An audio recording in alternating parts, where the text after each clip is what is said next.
Okay, this video will show you how, first of all, to recognize a weaver's knot, and then what to do if the tails bother you. You'll see a loose thread like this. You might see some after the first wash. I'll have gone through and fixed all of them before sending them. But a few may pop up after the first wash, and you'll see this thread sticking out, and you'll be able to tell that it's not a broken thread if you kind of trace the pattern. You'll notice here that there's no threads missing.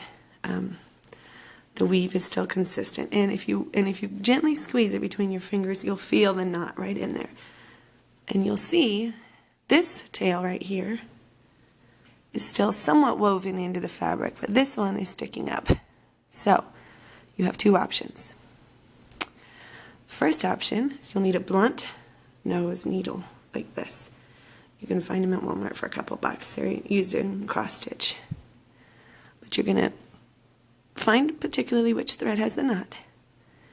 You're going to weave the needle in to the weave and leave it there. You won't be able to thread the needle first, obviously, because the tail is so short. So you're going to put it right there, and then you'll need one of these little needle threaders, and you will use this to thread the tail of the knot onto the needle. Okay, the needle is threaded, so very carefully, so I don't lose that tail, I'm just going to kind of wiggle it right in there. Oh, okay. So now, I did it a little messy. It's hidden in there, and we can do the same thing for the other tail. See how it went through those threads, but it's still sticking out a little bit, so you could weave it into those threads right there, so it would be more disguised. So that is one thing that you can do. The other thing, if you're very careful, is you can pull these tails out. That one's hidden in there. Just very carefully work it out. You don't want to pull the thread. Okay, now, there you can see more closely the knot and the tails.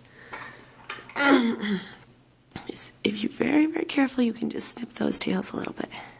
And I like to place my scissors and then just check everywhere, make sure no thread is caught that will actually be snipped with that tail. And then very carefully, just snip it off. Same with this one.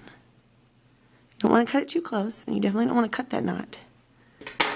But once you've trimmed those tails, you can just kind of work the knot back into the weave, and it'll be less noticeable. You'll still feel it there between your fingers, but it won't be noticeable.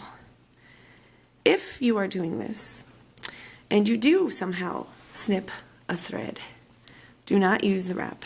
Email me, info@appleblossom.wovens.com, and I can send you a replacement thread. What you can do is weave in a replacement thread going about 6 inches on either side, and it'll strengthen that spot so it doesn't turn into a hole. But so if that does happen, definitely let me know. We can fix it, but don't use the wrap until you've contacted me. So that's how to recognize a weaver's knot and what to do if those tails bother you. Of course, you can just leave them long. It's purely aesthetic. It's a normal part of weaving when you have a long warp like this. The knots aren't all removed as if you were doing a shorter warp on a floor loom. So there you go.